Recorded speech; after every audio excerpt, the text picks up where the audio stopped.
Sunday, December 23rd, 2007, Locust Grove, Oklahoma. Jack and Elaine Denney are getting ready for Christmas in their rural home when someone knocks on their door. 2 days later, their daughter, her husband, and their 3 children find Jack and Elaine dead in their dining room when they come over on Christmas morning.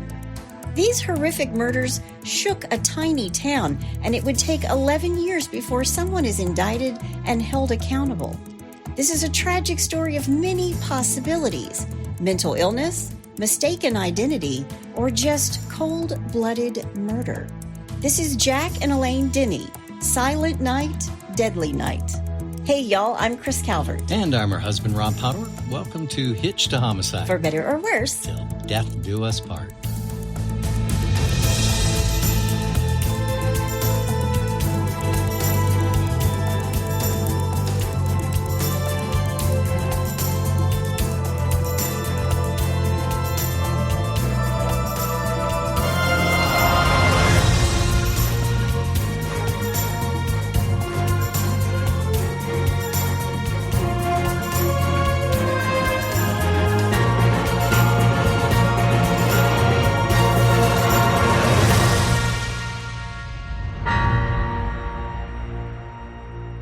Welcome back, everybody. Yes, welcome. And for our friends from Finland. Yes. Tervetuloa. Very nice. There you go. I probably should have said Merry Christmas instead of welcome back. Merry Christmas, Happy Hanukkah, Happy Kwanzaa, whatever you're celebrating. Yep.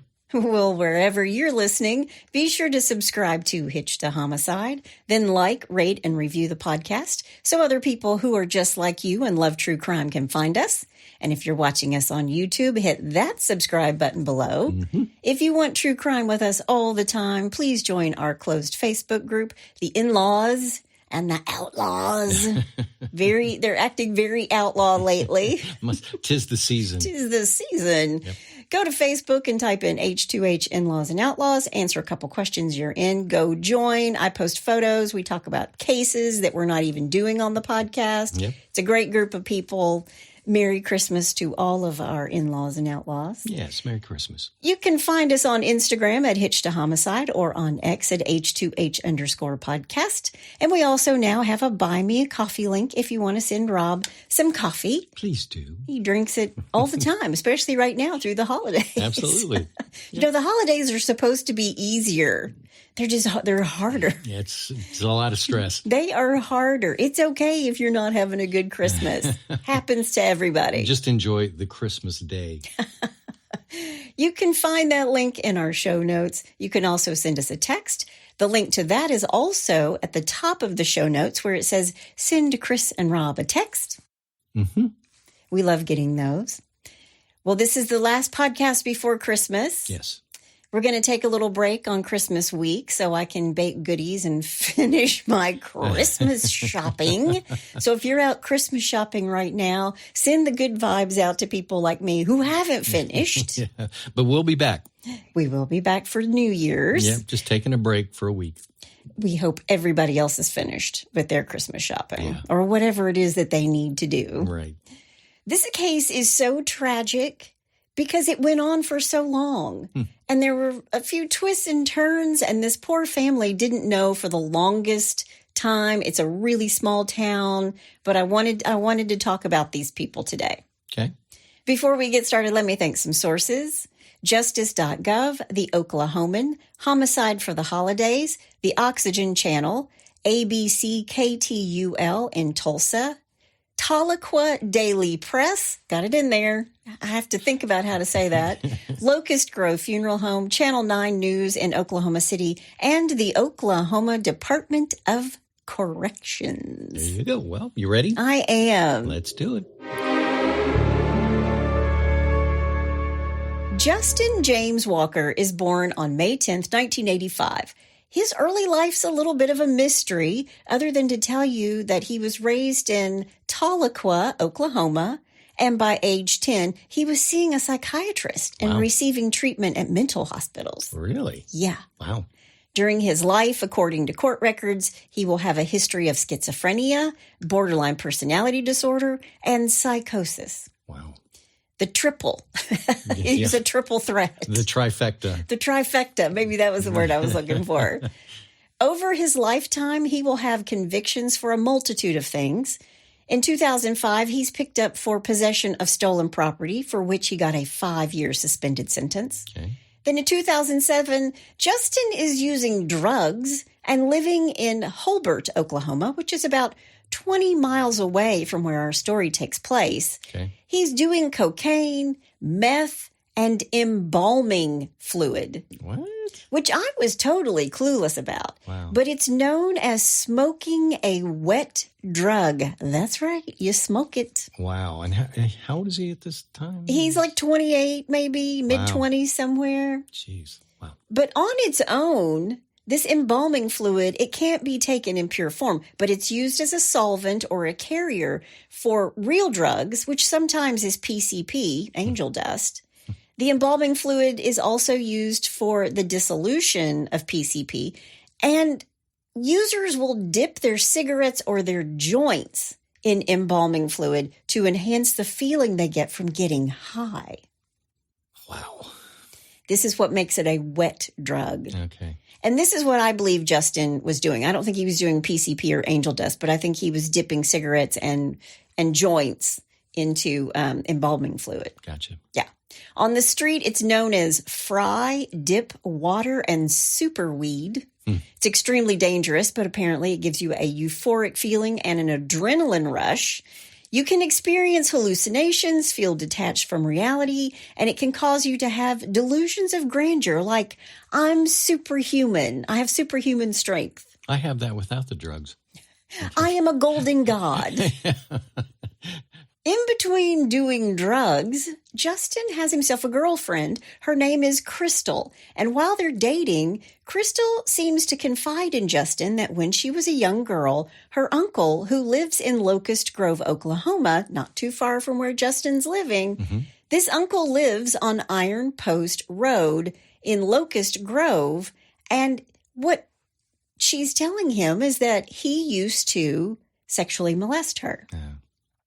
Now, Locust Grove, Oklahoma is a town less than 3,000 people. Wow. It's small, it's tiny, it's rural, it's a farming area. Everybody knows everybody. Right. Everybody love everybody. You know, there's a town, I lived out in the country, and there's a town that was not too far away from us that I think it wasn't any bigger than that.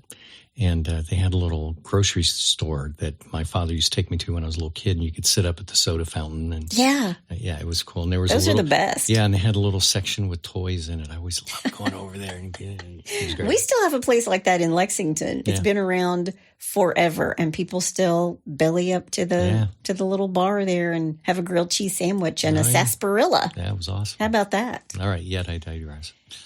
But also living in Locust Grove, where this supposed uncle who's a child molester lives, are Jack and Elaine Denney. Okay. Jack Raymond Denney is born on October 29th, 1942 in Broken Arrow, Tulsa County, Oklahoma, to Gene and Flossie McDonald Denney. Flossie. I love that name, Flossie. My mom used to call me Flossie.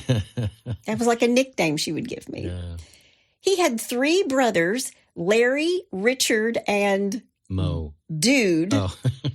Dude. Dude? Yeah. Wow. And I call Rob Dude all the time. Yeah.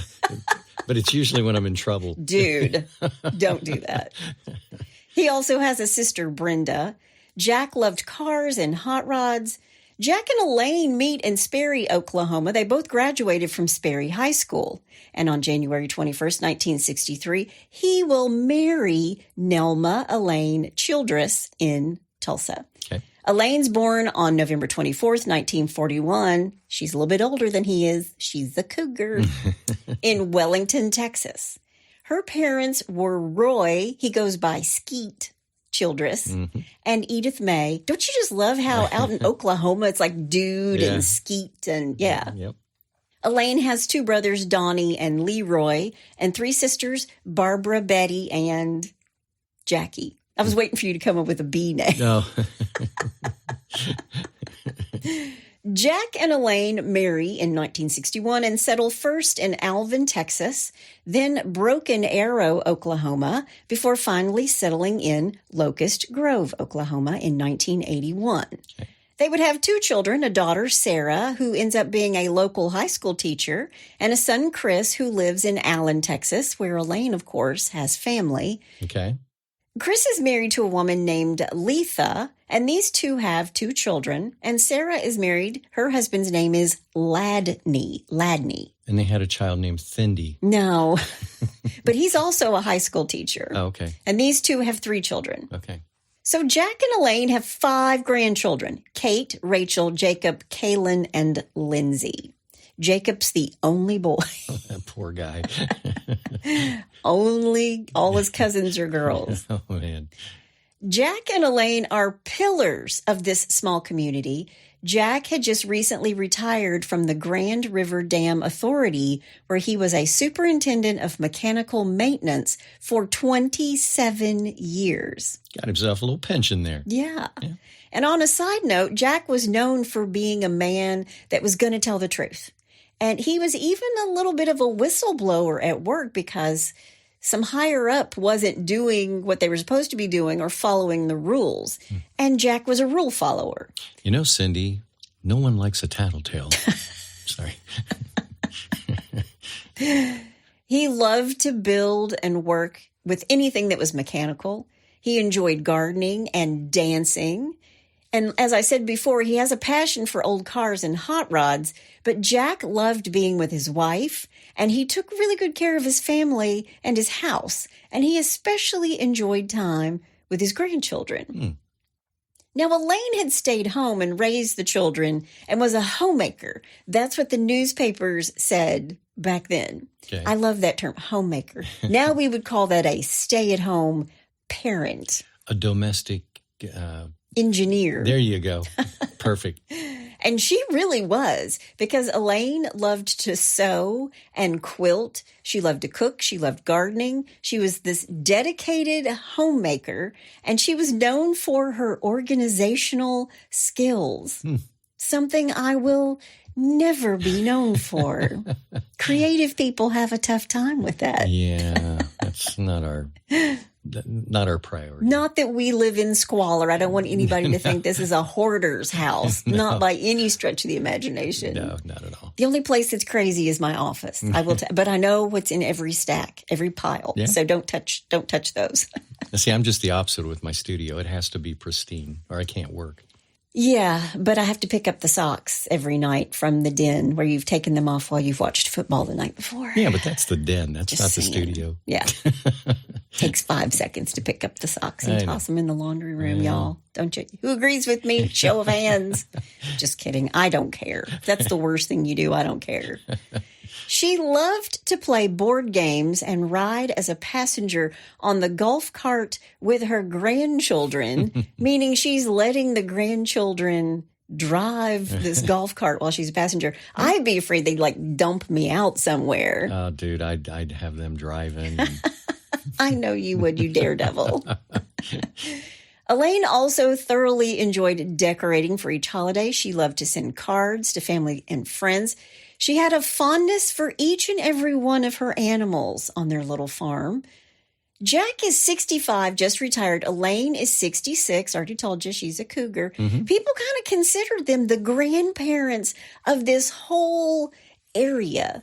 They sort of acted like everybody's grandparents. Gotcha. On the morning of Sunday, December 23rd in Locust Grove, Jack and Elaine are at their house around 11:30-ish when their nephew comes by.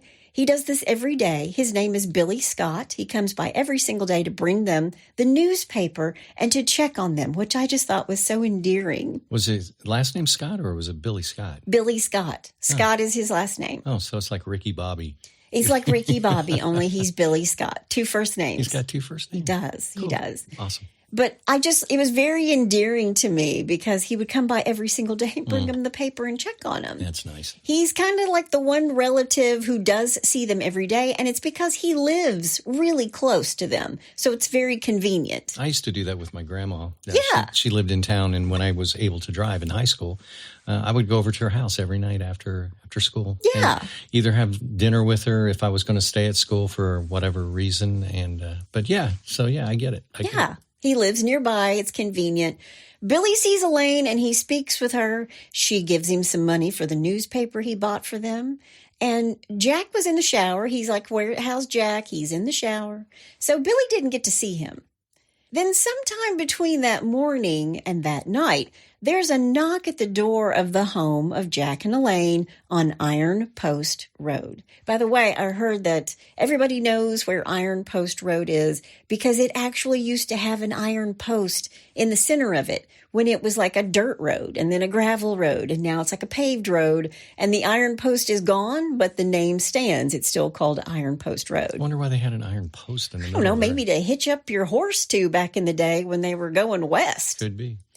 But Elaine's been in the kitchen. She's making treats for the neighbors. I haven't done this yet, but I'm getting ready to. She's making peanut brittle. She's bagged it all up for people. And this is something that she does each and every year. She's also an expert quilter. And everybody she loved who knew her had one of her quilts. Oh, really? We have an expert quilter in our family, Yes, and we all do have quilts from her. We do. We love her. Mm-hmm. Now, as best as can be estimated, sometime between 5 p.m. and 6 p.m., this knock comes at the door. And Jack answers the door, and he's immediately bum-rushed by Justin Walker. Really? Now, there are two different theories here. Justin thought the house he just knocked on belonged to the uncle of his girlfriend, Crystal, the man who had sexually molested her when she was a little girl. The other theory is that Justin is just high as a kite. He's looking for money. So he's just going to burglarize a home and kill any witnesses. I think it's the first scenario, but we'll talk about that in a little while. All right. So Justin bum rushes 65-year-old Jack back into the house. He pulls a gun on him, a 9mm handgun. These two get in a scuffle because Jack's not going down without a fight. Now, Jack's wallet is on the dining room table, so whether he pulled it out in order to show him that he wasn't the man that Justin thought he was, or it's just a coincidence. Right. But the wallet is out on the dining room table. Okay.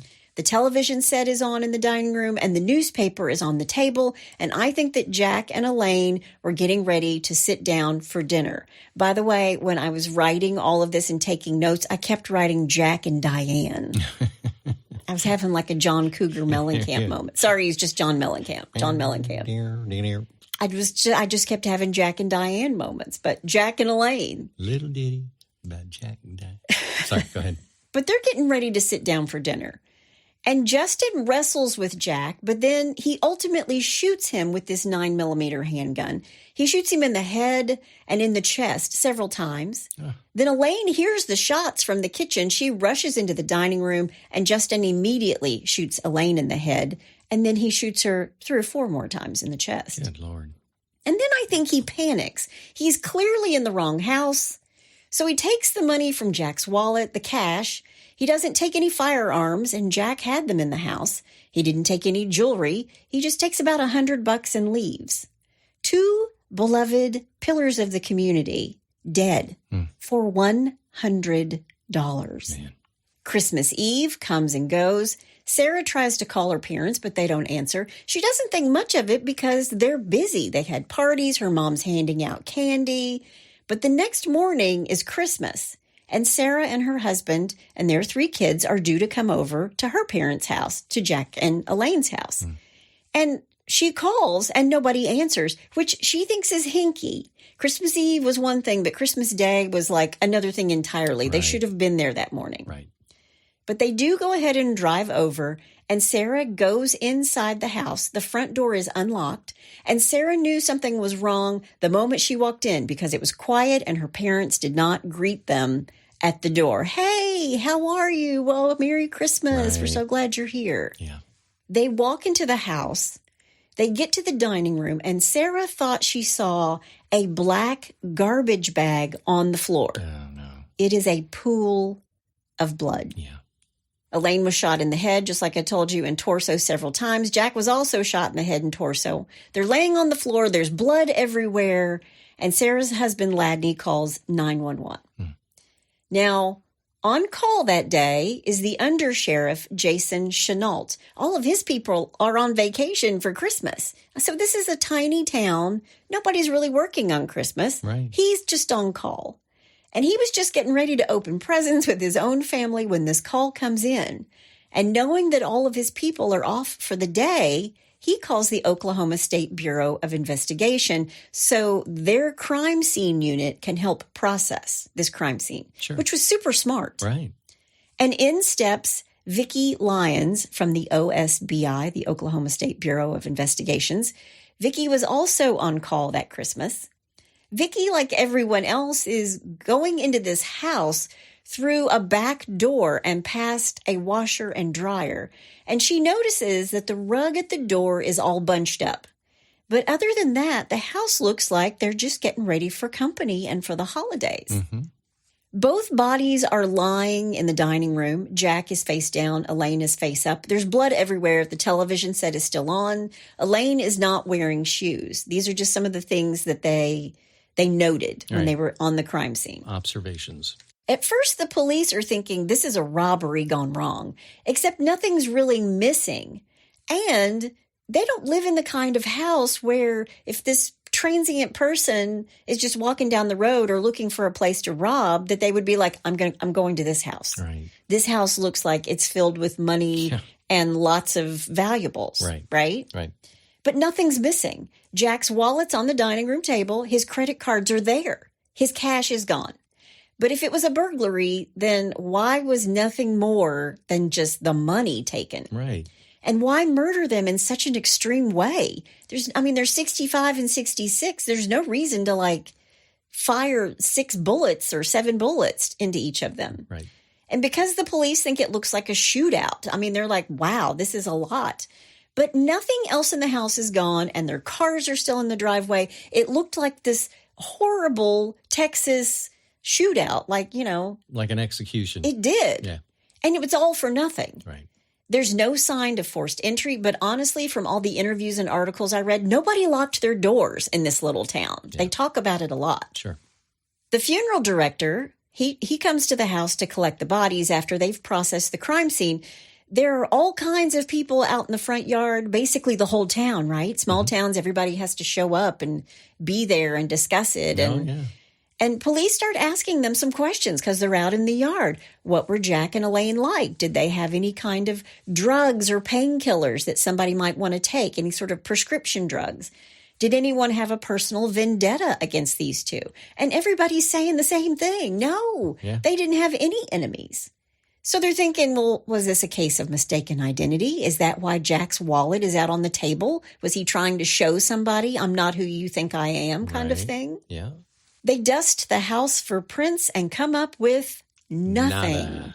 Until they dust the room outside the back door and they get one palm print from the top of the dryer. Oh, really? And the print doesn't match Jack or Elaine, and that's all they have. That's the only evidence they have from the entire crime scene. They do have several 9mm casings and some bullet fragments, but no gun. Okay. They ask the neighbors lots of questions, but the problem is, even if these people heard gunshots, like neighbors, next door neighbors, even if they did hear gunshots, it's the middle of nowhere in Oklahoma, and people are firing guns all the time. Yeah. So no one would really notice, if they heard a gunshot. Right. Also outside in the crowd is Billy Scott, their nephew. And police ask him, when was the last time you saw your aunt and uncle? And he tells them, quote, I was the last person to see them alive. Probably, end quote. And Billy says he's there to help, but the investigators thought he was odd. And the fact that he said to them, I was the last person to see them, the police are like, whoa, what does he mean by that? Right. So they take him back to the Cherokee County Sheriff's Office for a formal interview. And it's here that they discover that Billy really liked guns. He has a bold action, a .44 Ruger carbine that holds 5 rounds. He owns 3 of them. He's very forthcoming with all of this information. Right. And the police think it's strange that he's volunteering all of this. Personally, I think he just wanted to help, or he wanted to seem important to the case. Right. I was the last person to see him. And now Billy Scott is a suspect. Wow. They offer him a polygraph. They interview him over and over. He tells them around 11:30 on Sunday, I saw them. And they do give him a polygraph test, and Billy passes with flying colors. Right. He's very cooperative. He had an alibi. Not to mention his prints don't match the palm print on the dryer. Right. And they really, really want to match this print. They look at their friends, people who are friends with Jack and Elaine, his coworkers. You know, Jack was this supervisor at the River Dam Authority, and he's had to reprimand people who worked for him before, and he was kind of a whistleblower. Mm-hmm. So the police look into this and discover that at one point he did report the wrongdoing of his superiors, but was this retribution for that? Mm-hmm. You know, ultimately, nobody had a motive or a problem with Jack and Elaine, and everybody has an alibi. So there are no suspects. Locust Grove is living in fear. This is a tiny little town. Doors were locked while they were home now. Mm. And whoever killed Jack and Elaine is still out there. That's what they're thinking. Yeah. When they have the funeral for Jack and Elaine, it is so big that they have to hold it at the Locust Grove High School gym in order to accommodate everybody. So they were loved. They were very much loved. Now, they know it was from someone who wasn't from the area. That's what they're thinking. This can't be somebody who's from here. Right. So every time somebody was picked up, stopped on the road for walking, Vicki Lyons, who's with the Oklahoma State Bureau of Investigation, is showing up with an ink pad and white paper to take these people's prints. Hmm.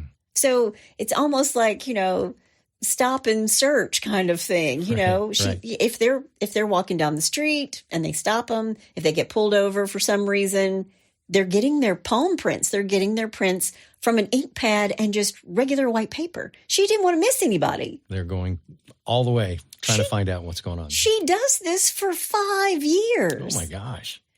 And then they hear from some neighbors, well, that there's a man living in what they called an old camp. It was more of like a rundown, gutted-out trailer that's been held together with duct tape. I mean, it was rusted out. But when police go out there, nobody's living there. Okay. It's another dead end. All right. Of course, they go through the list of dangerous criminals in the area, right? Mm-hmm. The next place to look. There was really only one guy, and his name was Dwight Hissock. And he lived in the area. His family lived in the area. And Dwight has a record. And people start talking that no one has seen Dwight. Where's Dwight? Mm. You know, we've got 2 people dead. That Dwight, he was always up to something. Yeah. Now he's gone. Where is he? So authorities look a little further into it, and they find out that the reason no one has seen Dwight is because his butt was sitting in jail in Tahlequah. That's a pretty good alibi. Yeah. He was actually in jail when Jack and Elaine are murdered. Mm. So they have to take Dwight off their list. It's another dead end. Okay.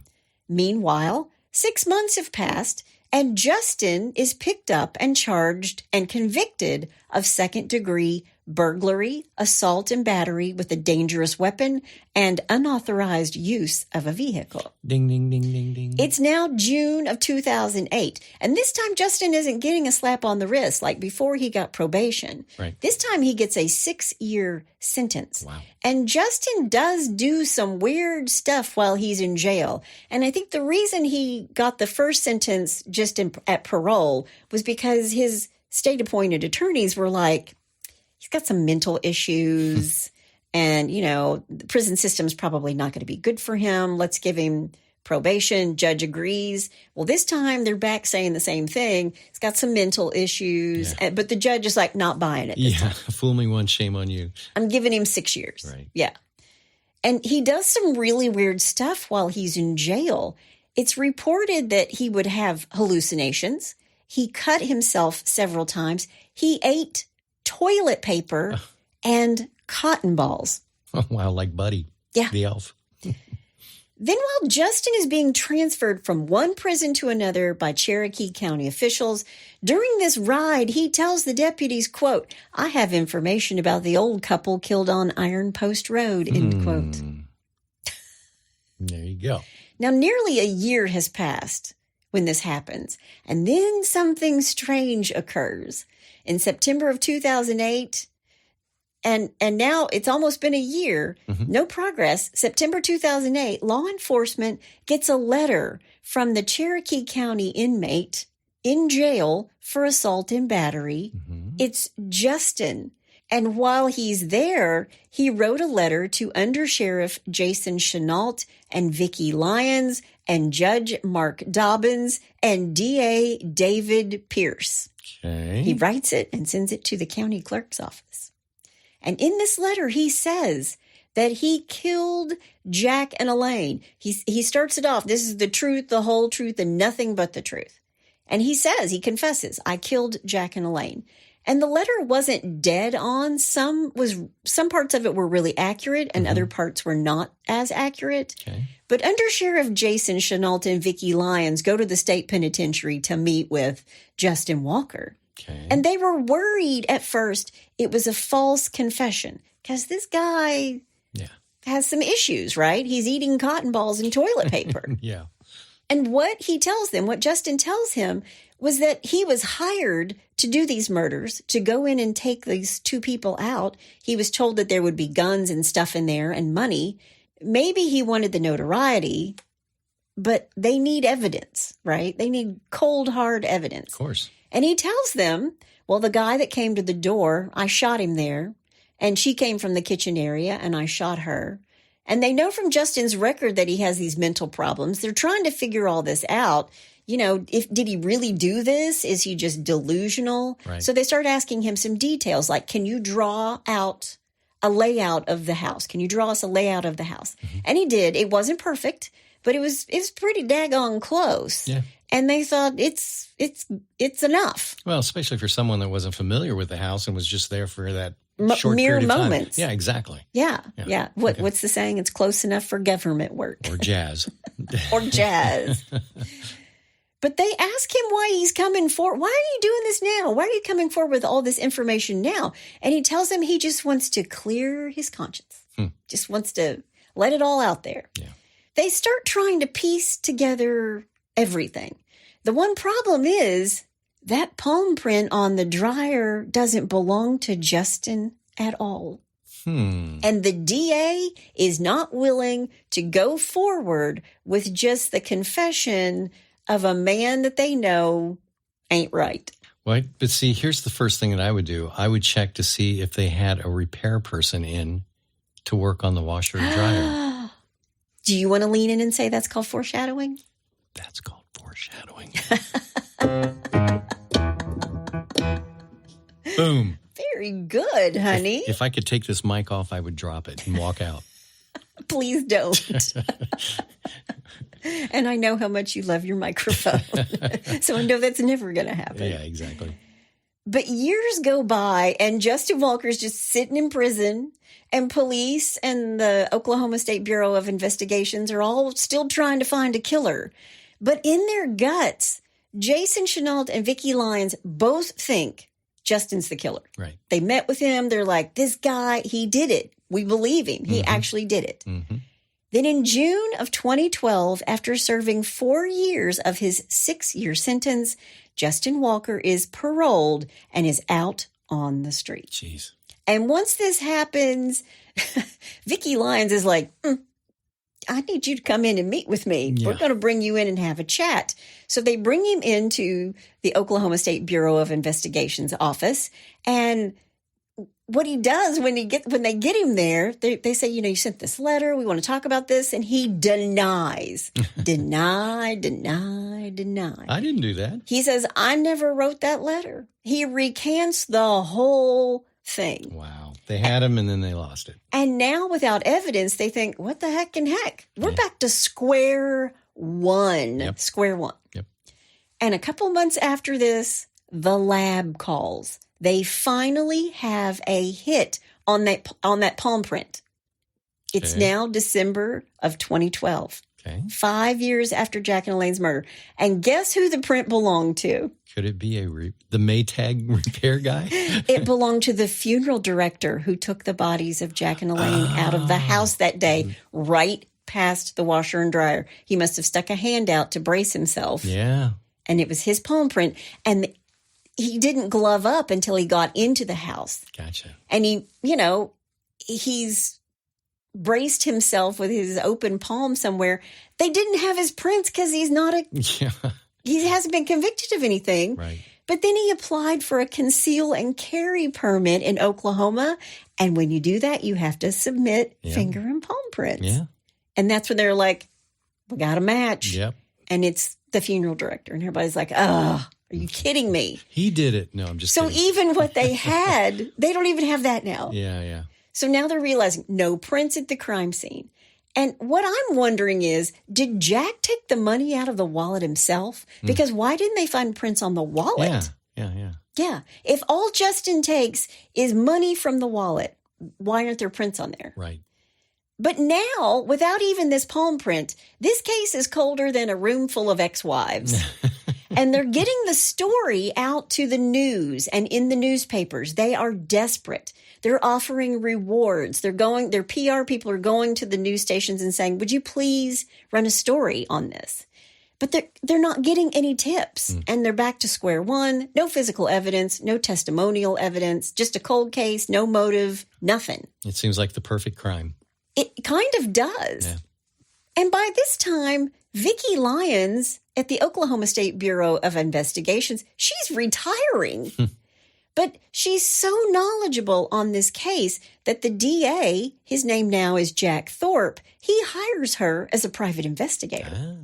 Now, 2 more years pass, and this family is suffering. No leads, no clues, nothing. They have no idea who or why their parents are dead. Right. And this is when a television station does yet another story at Christmas on Jack and Elaine, how they were the grandparents to everyone, how Elaine would quilt and cook for everybody, how Jack was this outdoorsman and Elaine loved to garden, and they really humanized this case. And finally, this brings in a credible tip. A co-worker of a mental health professional from Wagner City Hospital. So a therapist or a psychologist or a psychiatrist, it's someone who worked with one of those people. Gotcha. And this person comes forward, and you got to remember, anything that you say with your therapist or your psychologist or your shrink, it's confidential, right? It's like an attorney. But this coworker calls in and says, hey, I know something. And authorities interview this person, and Vicki Lyons actually interviews them. And remember, it's a person with secondhand information, not the original person. And what they tell authorities is that someone had admitted to a role in this murder while they were a patient at Wagner City Hospital. Really? And that person is Justin Walker. So the DA, Jack Thorpe, makes a call to Justin's therapist, and guess what? Justin is protected by HIPAA, the Health Insurance Portability and Accountability Act, and this therapist of Justin's cannot legally talk about anything that Justin has talked to him about. Blink twice if... Right. But the DA, Jack Thorpe, he's not willing to let this go so easily. Right. And what he finds out after digging a little deeper is that a grand jury can subpoena HIPAA requirements. They are the exception to HIPAA requirements. They can subpoena somebody, and those HIPAA requirements are like out the door. I didn't know that.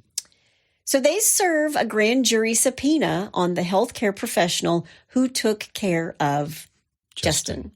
Now, this therapist does divulge the information that the patient is, in fact, Justin Walker. And back when the murders occurred, Justin had this girlfriend, a girl named Crystal, and she confided in him that she'd been sexually molested by her uncle when she was a little girl. And he was trying to exact his retribution against Crystal's uncle, or his revenge against Crystal's uncle. Right. And he went to the wrong house. And her uncle did live really close on Iron Post Road and to Jack and Elaine's house. Which would explain the wallet. Which would explain a lot of things, yeah. So that's when authorities start to think the attack was an accident. But finally, they can indict Justin Walker, and they do. He's arrested, and as they prepare for trial, remember, this is all the DA really has. This is the letter, and that, he's confessed to it, and now he has confessed to his therapist. Right. So that's what they have, but he's recanted that letter was from him. Sure. So they've always been able to get this judge to go easy on Justin because he's mentally ill. Right. And what the DA discovers is that Justin's mental condition is going to be a problem because he's going to plead guilty by insanity. Gotcha. And here's the problem that the judge has, though. When Justin takes his medicine, he would retract and say, I'm innocent. And when he was off of his meds, he would tell authorities anything and everything they wanted to know. And that's a problem for the DA, and that's a problem for the judge. Yeah. But they really don't want Justin to get away with this murder. It's been nearly 10 years of chasing after a ghost, and now they finally have him. Right. So the defense puts together their case, and instead of a not guilty plea, they go with a not guilty by reason of insanity or mental disease or defect, like I told you. Mm-hmm. So now it all hinges on finding Justin competent to stand trial in court. Okay. And they do. They really? Find him competent. Wow. There is a doctor that says, yep, he's good. Yeah. He's fine. Good to go. And the DA is all over this. And when Justin and his attorney realize they don't have a leg to stand on with their insanity plea, right, Justin agrees to a plea deal. And this is good and bad, and I'll tell you why. It's good because it's over. It's bad because the family never gets their day in court to have family impact statements or to hear why he murdered Jack and Elaine. Right. But he's going to prison. He pleads guilty to 2 counts of second-degree murder. He is sentenced to 40 years in prison for each count. And as a condition to this sentence, he has to testify under oath as to what happens. And when he does talk, he says it had nothing to do with the girlfriend. Really? He says he was just high on drugs, was looking for something to steal. He, quote, bum rushed the old man, end quote, when he came in the door. Quote, I put the gun to his face, put him inside, end quote. They get into a physical fight, and Jack's trying to defend himself. Right. Elaine comes running from the kitchen. He's fighting with Jack, and when Elaine walks in and, quote, that's when I shot the first guy. Then I saw his wife running. I shot her, end quote. He says he freaked out after he shot them and just left. But police think he really did go to the wrong home. He was just getting rid of witnesses. Right. So not a lot of answers. He doesn't give out that much information. And yet it was just a completely, totally senseless act. For $100. For $100. Yeah. Quote, this family has waited and waited and waited. This is the DA Thorpe speaking. Okay. We have so many of these unresolved cases up there. When we can get one of these things solved and go to these families and do our best to get them some justice, there is nothing better in my job, end quote. Yeah. Justin Walker sits at the Joseph Harp Correctional Center in Lexington, Oklahoma, where he's serving these 2 40-year sentences for the murders of Jack and Elaine Denney. So was he there for Crystal? Was he just trying to impress his girlfriend? And then when he's no longer with her, is he just saying, it wasn't about her? Yeah. It wasn't about her. I was just looking for money for drugs. Right. I was high. Right. So nobody really knows. I mean, everything sort of points to, according to his therapist, that he was out for revenge on this uncle. Mm-hmm. But once they finally get him, he's like, nah, didn't have anything to do with her. No, I was just high and I killed him. End of story. Wow. Yeah, so sad. Yeah. But that is the story of Jack and Elaine Denney. And that's all I have to say about that.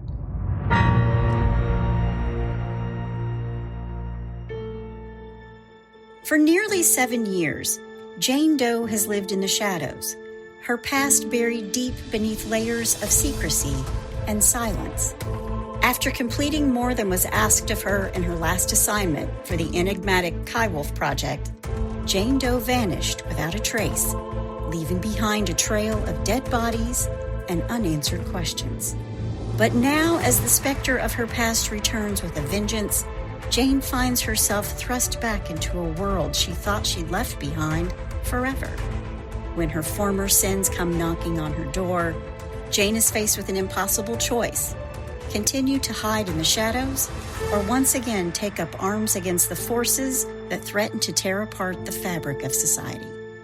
With enemies lurking around every corner and allies who may not be what they seem, Jane must rely on her wits, training, and her unyielding determination to survive.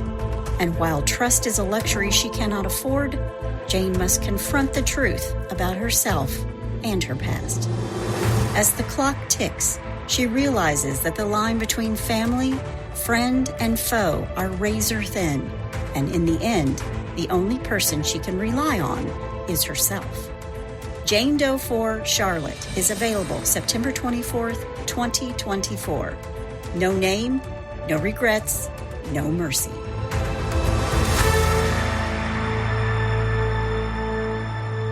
I think the saddest thing about this case is the fact that they really, he confessed to it, but they really don't have any solid answers. Zero answers. Yeah. Except that they know that their parents were killed and grandparents were killed for $100. Yeah. And for no reason whatsoever. Yeah. And the nicest people in the world. Yep. And you really have to hand it to the undersheriff and the Oklahoma State Bureau of Investigations, because they wouldn't let this go. Right. Thank goodness they wouldn't let this go. Yeah. They didn't get all the answers that they wanted, but they do have a killer in jail, and there's something to be said for that. Yeah, that's good. Well, he's where he needs to be. Agreed. Yeah.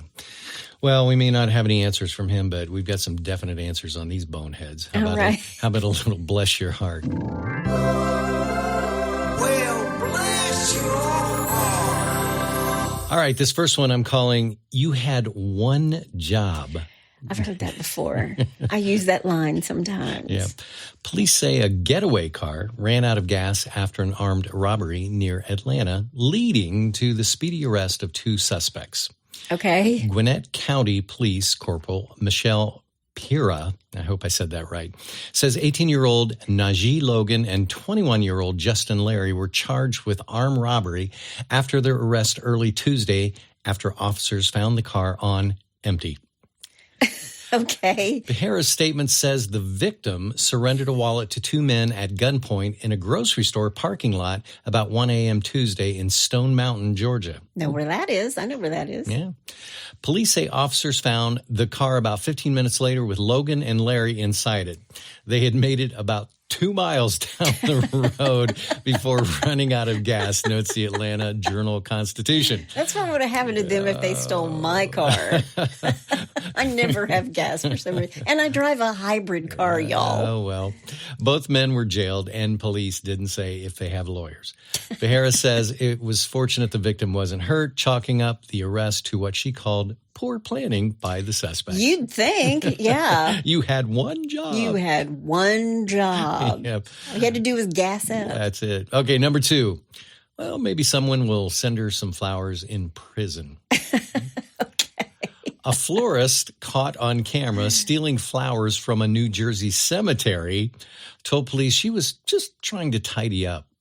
Tidy up. Yep. Linda Wingate, a 59-year-old former police dispatcher, was arrested after police investigating months of reports of flowers being stolen at the First Reformed Church Cemetery in Pompton Plains, set up a surveillance camera. She was stealing them from the cemetery? Here we go. They replaced previously stolen flowers in front of and I didn't know what this word was. It's called a columbarium, and that's where they store important things like urns and things like that. Yeah, it's like a wall. Yeah. This was at the cemetery, which is directly across from the police headquarters. Oh, my gosh. Are you kidding me? Yeah. After those plants disappeared as well, police reviewed the grainy footage and saw a woman driving up in a minivan and removing the plants. Officers say they visited the police force in neighboring Riverdale to borrow a camera that would allow them to obtain better quality images. But officers there quickly identified the woman captured on film as the former dispatcher who now owns Lynn's Craft Floral Designs. She was stealing the flowers and then selling them to people. The police captain, Christopher Depute, I think that's how you say it, says he's not buying her claim to have been tidying up near the graves of people she knew. Quote, "We just had those flowers placed there," he says. "They weren't garbage ready to be thrown out." Police who have not found evidence that Wingate resold the flowers, Well, how would you know? Yeah, exactly, says she will probably receive a fine and community service. Can you imagine you get flowers from somebody and they're a dead person's flowers? I would be worried that someone was going to haunt me. Yeah, exactly. Yeah. Why would you do that? That's some bad karma right there. That is really bad karma. Really bad karma. All right, number 3, and finally. Does he get a discount for buying in bulk? Okay. The owner of a weekly Western New York newspaper says a man bought hundreds of copies in an unsuccessful effort to keep people from reading about his drunken driving arrest. Oh, my gosh. State police arrest Joseph Talbot on December 29th in Wayne County and charged him with driving while intoxicated. Police also charged him with refusing to be fingerprinted or photographed. They say he told troopers he didn't want his mugshot in the newspaper. Yeah, well, then don't drink and drive, dude. Yeah. Which notes that he referred to their fine publication as that rag. I'm sure they were happy to sell him every paper. Well, he further called the arresting trooper an a-hole who was ruining his life. The 12,000. Did he call him an a-hole, or you're just saying a-hole? No. Well, he called him an asshole. Oh, okay. Yeah. It would be funnier if he was like, "You're an a-hole." Yeah, exactly. The 12,000 Circulation Times says it obtained a mugshot from the county jail and printed the mugshot and a story on New Year's Eve and published them online. The story might have ended there, but as the paper tells it, Talbot was, of course, embarrassed and was hoping to keep people from seeing the story. So he decided, this is the best, he decided to follow our delivery trucks and buy out all of the Times from the newsstands in Newark. This prompted the publisher. In Newark, New Jersey? I guess. Wow. This prompted the publisher, Ron Holdraker, to go out armed with hundreds of copies and replenish the outlets Talbot bought out. Oh, surely this is a smaller town. This is a smaller town. Okay. In all, he says Talbot bought nearly 1,000 copies at $1.25 apiece. Unfortunately, his extraordinary efforts go unnoticed since they. It was still in the paper and still online. If I was the editor in chief of that paper, I would be like, move it to the front page. Yeah, exactly. Let's just move this story. Just turn it into a story. Get it out of that little, arrest column. Yeah, especially after he called it a rag. Yeah, exactly. Pen is mightier than the sword, dude. Oh, my God. You're in trouble. Well, there's your idiots for the week. Well, if you have a bless your heart or somebody's heart who needs blessing, all you got to do is go to hitchtohomicide.com. And when you get there, there's a pull-down menu. While you're there, you can also suggest a case. Yep. And tell us about your brush with true crime. Please do. That's my amazing husband out there. And that's my beautiful bride in the booth. Join us next time on Hitch to Homicide in the new year 2025. Yes. Bye, y'all.